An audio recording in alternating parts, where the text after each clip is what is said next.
Hello నమస్తే welcome to VL వంటలు. ఈరోజు మన ఛానల్ నుంచి మనం కాకరకాయ పులుసుని అయితే ప్రిపేర్ చేసుకుందామండి.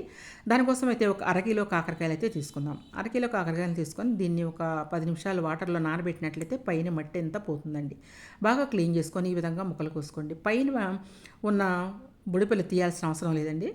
ఇలా మధ్యలో ఉన్న గింజలు కూడా తీయాల్సిన అవసరం లేదు. ఎందుకంటే కాకరకాయతో పాటు కాకరకాయలో ఉన్న గింజలు కూడా మన ఆరోగ్యానికి చాలా మంచిది. కాబట్టి మనం కాకర గింజలని కూడా తిందామండి. ఈ విధంగా అయితే ముక్కలు కోసుకొని దాన్ని ఒక బౌల్లో తీసుకొని దాంట్లో కొంచెం పసుపు, ఒక పావు స్పూన్ ఉప్పు వేసుకొని కొంచెంసేపు అలా నానబెట్టినట్లయితే దాంట్లో ఉన్న వాటరు బయటకు వచ్చేస్తుందండి. ఒక పావు గంట పాటు నానబెట్టండి, అలాగా పక్కన పెట్టండి. ఇలా చేయటం వల్ల సగం చేదు అయితే వెళ్ళిపోతుందండి. మనకి సగం చేదు అయితే అక్కడే వెళ్ళిపోతుంది. చేదు లేని కాకరకాయ పులుసుని అయితే ఈరోజు మీకు నేను చేసి చూపిస్తాను. దీంట్లో ఫైబర్ ఎక్కువగా ఉండటం వల్ల జీర్ణక్రియ ఉత్తమమైన మార్గంలో నడవటానికి సహాయపడుతుందండి. మలబద్ధకం, కడుపులో సమస్యలను తరచూ బాధపడేవారు కాకరకాయను తప్పకుండా రెగ్యులర్గా మీరు తీసుకోండి. దీంట్లో గట్ హెల్త్ కారణంగా కాకరకాయ తినటం వల్ల పేగులకు మేలు చేస్తుందండి. చాలా మంచి బ్యాక్టీరియాని అయితే వృద్ధి చెందుతుంది. ఇది మన పేగుల్లో ఆరోగ్యాన్ని అయితే మెరుగుపరుస్తుంది. తినే ఆహారం గ్యాస్ రూపంలో మారకుండా ఉండేందుకు ఈ బ్యాక్టీరియా పనిచేస్తుంది. ఈ విధంగా మనం ముక్కలు కోసి పక్కన పెట్టుకొని ఒక పాన్ తీసుకుందామండి. పాన్లో అయితే మాత్రం 1 టేబుల్ స్పూన్ పల్లీలు, 1 టేబుల్ స్పూన్ నువ్వులు, లవంగాలు 4, చెక్క 1, ఈ విధంగా మొత్తాన్ని అయితే లైట్గా వేయించుకొని పౌడర్ చేసి పక్కన పెట్టుకోండి.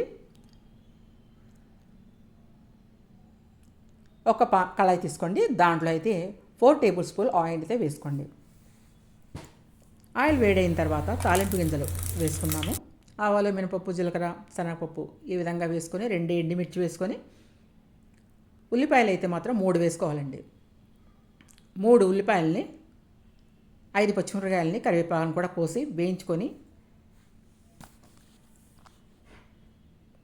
ఇలా కలర్ చేంజ్ అయ్యే వరకు కూడా వేయించుకోండి. చెడు కొలెస్ట్రాల్ని కూడా మనకి ఇది తగ్గిస్తుందండి.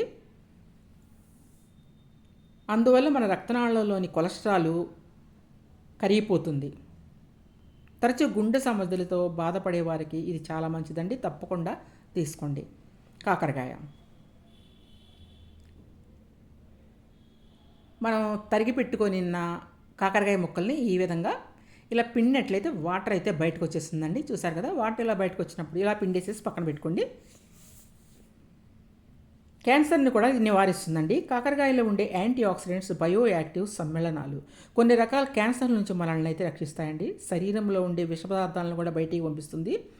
దీంట్లో ఉండే యాంటీ ఆక్సిడెంట్ వల్ల మన శరీరంలో ముడతలు లేకుండా యవ్వనంగా ఉండేలా చేస్తుంది. ఇది గుర్తుపెట్టుకోండి.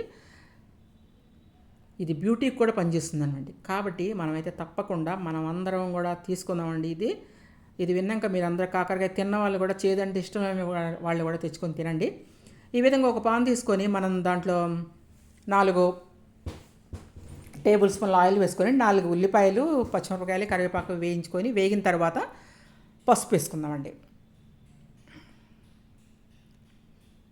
ఇలా పసుపు వేసుకొని మనం పిండి పెట్టుకున్న ముక్కలు ఉంటాయి కదా, ఆ ముక్కలను కూడా యాడ్ చేసుకొని వేపుదాము.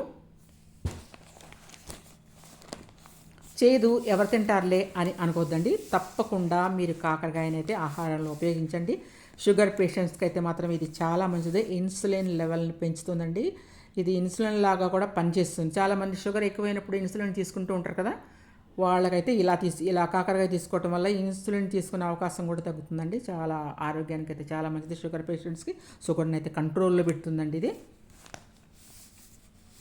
ఏమైనా మినీ బెనిఫిట్స్ అయితే దీనికి ఉన్నాయండి. ఈ విధంగా మనం అల్లం వెల్లుల్లి పేస్ట్ కూడా 1 స్పూన్ వేసుకొని ఈ విధంగా మొత్తాన్ని అయితే వేయించండి. సాల్ట్ మనం ముందు సాల్ట్ వేసాం కాబట్టి సాల్ట్ చూసి కొంచెం వేసుకోండి. మీకు ఎంత తినాలో అంత సాల్ట్ వేసుకోండి మీ ఇష్ట ప్రకారం. కారం అయితే 1 టేబుల్ స్పూన్ వరకు అయితే ఫుల్గా వేసేసుకోండి. ఈ విధంగా వేసుకున్న తర్వాత బాగా ఇలా వేయించండి. ఇప్పుడు మనం చేసేది కాకరకాయ పులుసు. బాగా వేగింది కదండి. దీంట్లో మనం చేసి పెట్టుకున్న పొడి ఉంది కదండి, చెక్క లవంగా పొడి, ఆ పొడి కూడా యాడ్ చేసేయండి. యాడ్ చేసిన తర్వాత మనం చింతపండు పులుసు అయితే 1 కప్పు తీసుకొని ఆ చింతపండు పులుసు కూడా వేసి కొత్తిమీర వేసి ఉడకనిద్దామండి. చింతపండు పులుసు, కొత్తిమీర ఇవన్నీ వేసాము. మనం చేసి పెట్టుకున్న మసాలా ఆ మసాలా కూడా వేసేద్దాం.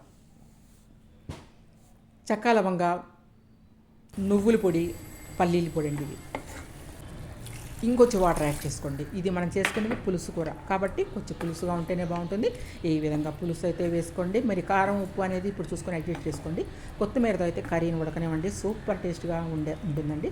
చిన్న బెల్లం ముక్క ఉంటే మాత్రం ఈ సమయంలో యాడ్ చేసుకోండి. షుగర్ అయినా పర్వాలేదు. లేదు మేము బెల్లం షుగర్ తినము, మాకు షుగర్ ఉంది అనుకుంటే మాత్రం అవాయిడ్ చేసేయండి. ఈ విధంగా ఉడకనివ్వండి. కొత్తిమీరతో కర్రీని ఉడకనివ్వండి. సూపర్ టేస్ట్గా ఉండే ఆరోగ్యకరమైన కాకరకాయ పులుసు అయితే మనం రెడీ చేసుకుంటున్నామండి. ఆరోగ్యానికి మేలు చేసే కాకరకాయ. మీకు వెయిట్ లాస్ అవ్వాలి అనుకున్న వాళ్ళైతే మాత్రం తప్పకుండా ఈ కాకరకాయ అయితే తీసుకోండి. కాకరకాయలో మన శరీరానికి అవసరమైన vitamin A, C, potassium, folate, iron మొదలైనవి మనకి పుష్కలంగా లభిస్తాయండి. ఇట్లాంటివన్నీ మనకి ఇటువంటి విటమిన్స్ ఏ కూరగాయలు మనకు లభించవండి. అన్ని విటమిన్స్ అయితే ఈ కాకరకాయలో ఉన్నాయి. తప్పకుండా ఈ విధంగా మీరు పులుసుని తయారు చేసుకొని, పులుసు చాలా మంచిదండి ఫ్రై కంటే కూడా. ఏమంటారు? Thank you.